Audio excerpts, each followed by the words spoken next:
حضرت مولانا داود غزنوی رحمۃ اللہ علیہ بڑے بزرگ تھے اور یہ اہل حدیث عالم دین تھے، اہل حدیث عالم دین تھے مولانا داود غزنوی۔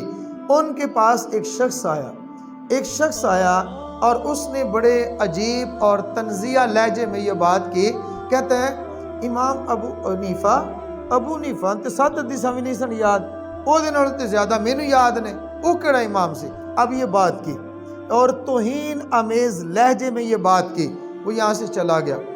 مولانا وہ بھی اہل حدیث تھا اور یہ اہل حدیث کے بڑے مولانا تھے، بڑے مولوی صاحب تھے مولانا داود غزنوی۔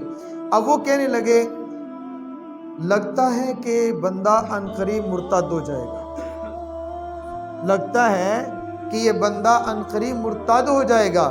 کہتے ہیں واقعہ لکھا ہے 1 ہفتہ نہیں گزرا تھا کہ وہ مرزائی ہو گیا تھا، وہ مرزائی ہو گیا، قادیانی ہو گیا۔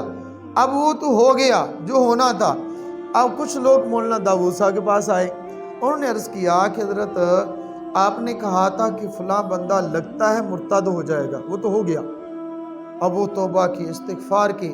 اب حضرت آپ نے کیسے فرما دیا کہ وہ مرتد ہو جائے گا؟ آپ کو کیسے اندازہ ہوا؟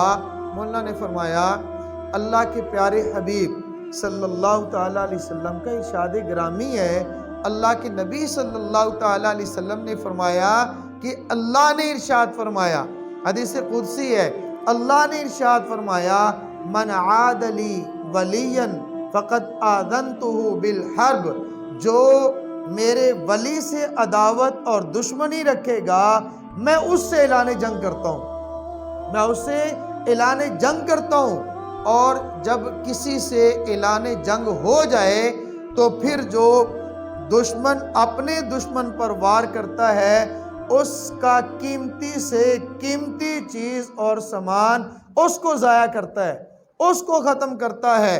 تو اللہ کے ہاں سب سے قیمتی چیز ایمان ہے۔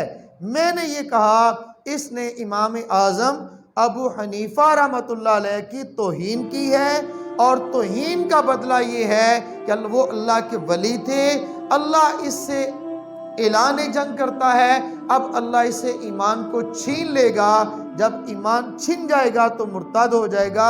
میں نے تو اس لیے کہا تھا۔